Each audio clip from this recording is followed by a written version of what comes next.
Привет, c'est Jonas One. Bienvenue dans l'Instant PSG, une émission qui tourne autour de l'actualité du Paris Saint-Germain.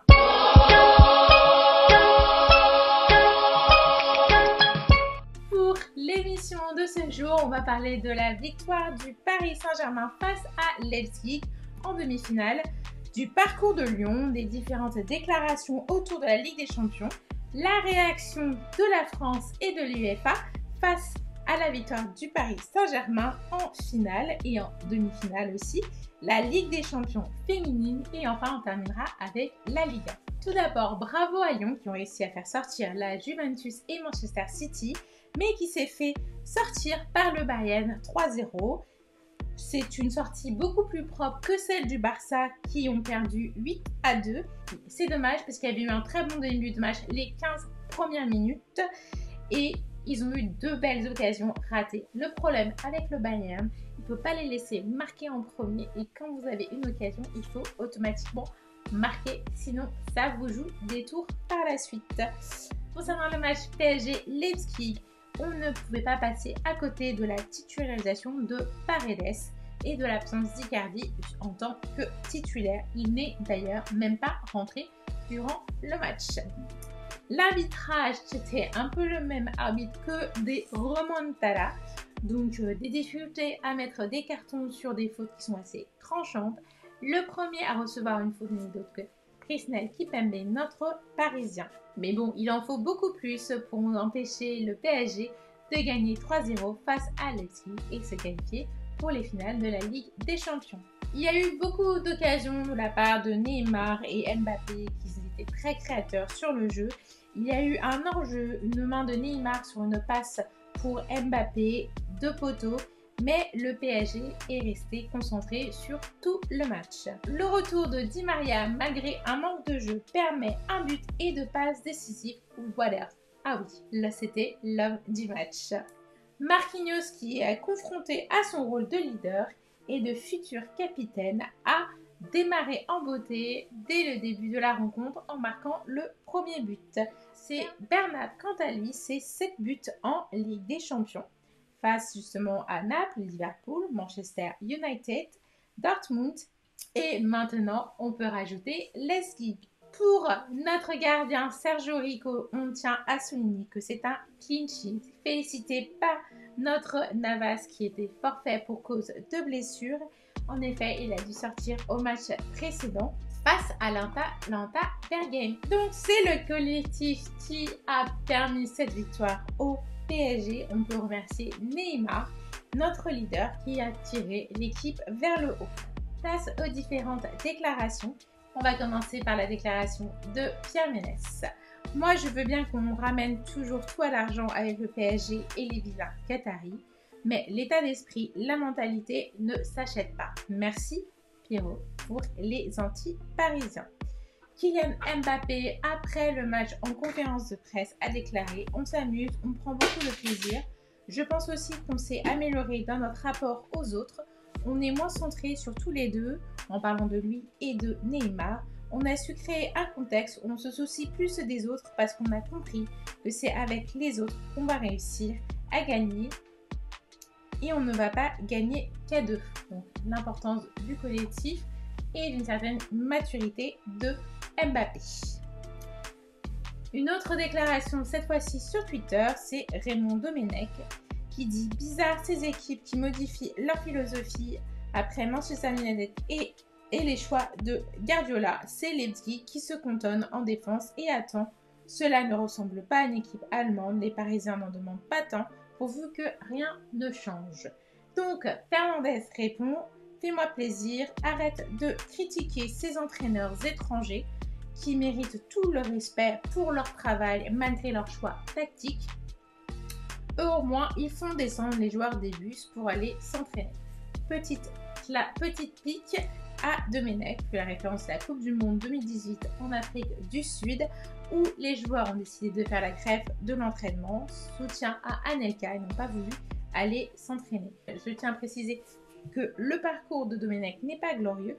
Il y a eu beaucoup des difficultés aux éliminatoires qui se qualifient au barrage avec la main de Thierry Henry, oui, c'était bien à cette époque.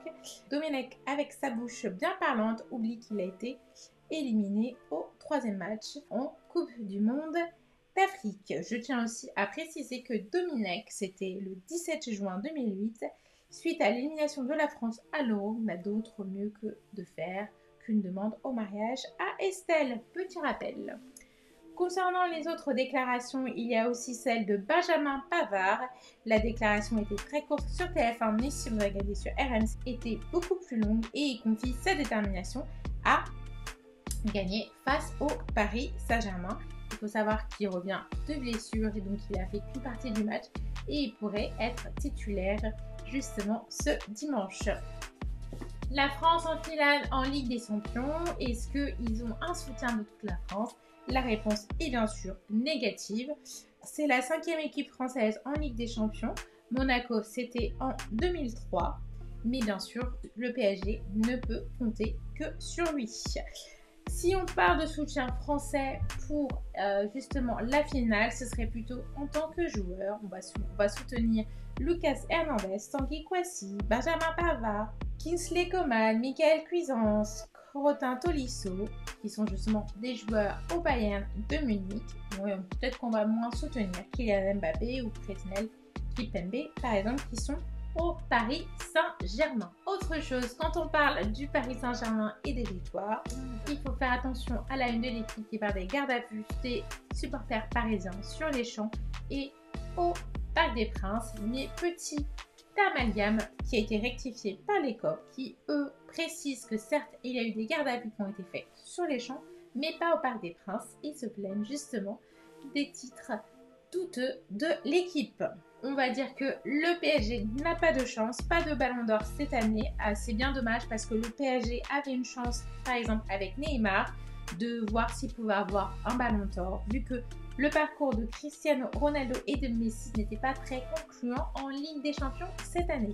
L'UEFA est également contre le PSG, ce n'est pas nouveau. Quand on regarde bien, après l'amende de 30 000 € au Paris Saint-Germain que j'avais déjà évoqué dans une de mes vidéos, suite au retard de Tourelle en béquille, et maintenant c'est au tour de Neymar qui, selon la presse anglaise, serait menacé d'une suspension pour la finale. Pourquoi? Tout simplement parce qu'il y a eu un échange de maillots après le match, ce qui n'est pas fortement conseillé en cette période de Covid, mais il faut savoir que Messi l'avait déjà fait face à Naples et qu'il n'y a eu aucune sanction. En même temps, ils sont vite partis et que le règlement, je précise que le règlement déconseille mais ne l'interdit pas si on fait attention aux articles. Donc pas de panique, Neymar devrait être présent pour la finale en Ligue des Champions. Autre rumeur qui est d'actualité, c'est les fan zones à Paris. Donc cette rumeur a été vite arrêtée. Puis il y a aussi une autre rumeur, mais il n'y a pas de confirmation, pour accéder justement au Parc des Princes pour regarder le match de la Ligue des Champions. Il faut savoir que souvent le PSG organise des événements pour regarder le match justement dans ses locaux, mais c'est un événement qui est réservé aux abonnés du Paris Saint-Germain et de MyParis.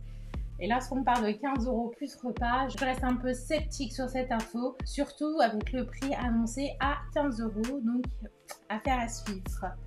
On va parler de la Ligue des Champions féminine. La Ligue des Champions féminine, ce sera pour les quarts de finale ce 22 août 2020 à 20 h pour le PSG face à Arsenal. Ensuite, ce sera l'OL qui sera face au Bayern de Munich. Donc peut-être une option pour les Lyonnaises de prendre les revanches sur les hommes. Le 21 août, ce sera à 18 h. Ce sera Atlético de Madrid face à Barça et Glasgow face à Wolfsburg. Concernant le PSG féminin, on espère un meilleur match qu'en finale de Coupe de France face à Lyon, où les joueuses, cette fois-ci, prennent leurs responsabilités et non comme elles l'ont fait face à la séance de tir au but face à Lyon après leur victoire face à Bordeaux. On va finir par la Ligue 1. Alors, le nouveau générique de la Ligue 1 est disponible. Je vais mettre le lien en description. Donc, ce n'est plus la Ligue 1 Conforama, mais la Ligue 1 Uber Eats. Le premier match, ce sera ce vendredi à 19 h qui opposera Bordeaux face à Nantes.